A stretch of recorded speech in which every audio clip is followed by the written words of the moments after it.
Hello दोस्तों, आज की कहानी थोड़ी अलग है, तो सीट बेल्ट बांध लो। ये रात भी आम रातों जैसी शुरू हुई, लेकिन जल्द ही कुछ अनहोनी हो गई।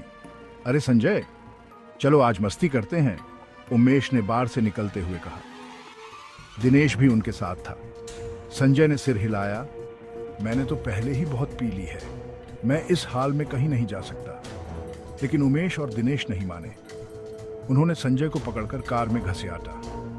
संजय को पता ही नहीं चला कि वे कब एक होटल के सामने पहुंच गए। उमेश और दिनेश ने पहले से ही सब इंतजाम कर रखा था।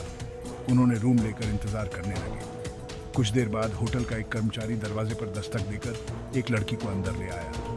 उमेश ने उस आदमी को कुछ पैसे दिए और वो चला गया, उन तीनों को उस लड़की के साथ अकेला छोड़कर।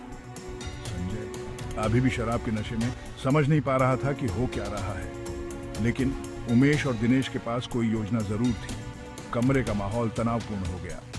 अब 1 मिनट रुकें, जरा संजय की जगह खुद को रखकर देखिए। 1 मिनट तो आप दोस्तों के साथ मजे कर रहे हैं और अगले ही पल आप एक ऐसी परिस्थिति में हैं जिस पर आपका कोई बस नहीं है। ये बात साफ याद दिलाती है कि कभी कभी मजाक मजाक में की गई हरकतें कुछ बहुत ही गंभीर रूप ले सकती हैं। रात ढलती गई, तनाव और बढ़ता गया। वो लड़की जो साफ तौर पर असहज थी, दूरी बनाए रखने की कोशिश कर रही थी। संजय अपने नशे से जूझते हुए पछतावे और बेचैनी से भरने लगा। दूसरी तरफ उमेश और दिनेश को कुछ होश ही नहीं था। वे अपने ही जोश में इतने डूबे हुए थे कि आसपास के लोगों की परेशानी पर ध्यान नहीं दे रहे थे। संजय के लिए ये एक गंभीर क्षण था। उसे एहसास हुआ कि आप जो फैसले लेते हैं, खासकर नशे में, उनके नतीजे बहुत बुरे हो सकते हैं। इस रात की घटनाएं उसे बहुत दिनों तक परेशान करती रहेंगी। ये कहानी सहमति, दोस्तों के दबाव और शराब के नशे में लिए गए फैसलों के खतरों के बारे में एक सबक देती है।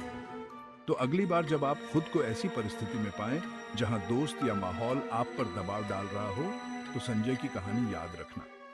कभी कभी ना कहना ही सबसे बड़ी बहादुरी होती है। ठीक है दोस्तों, आज की वीडियो के लिए बस इतना ही। लाइक बटन जरूर दबाएं, अपने विचार कमेंट में बताएं, और अगर आपने अभी तक सब्सक्राइब नहीं किया है तो अभी करें।